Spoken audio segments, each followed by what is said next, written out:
بسم اللہ الرحمن الرحیم۔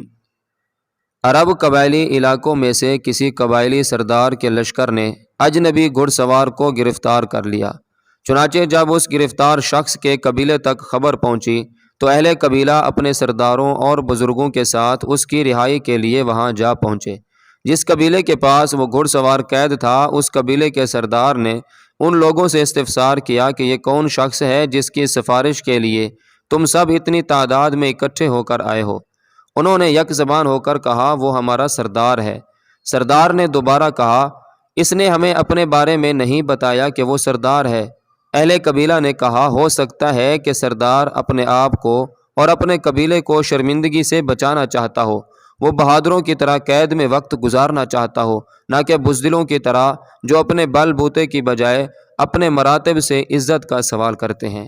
اس لیے سردار نے اپنی اور اپنے قبیلے کی خودداری، عزت اور اعلیٰ روایات کو مقدم رکھا۔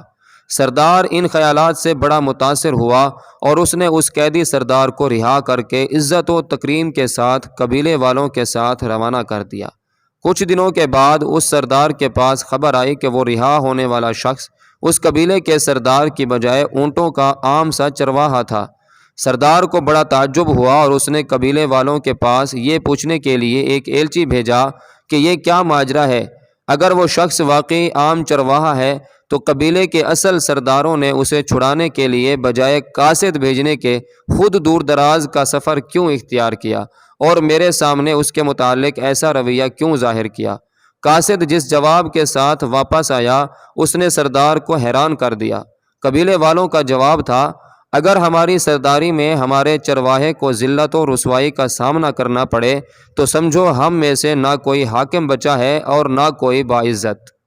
ایک بار درود شریف پڑھ لیجئے، صلی اللہ تعالی علیہ وآلہ وسلم۔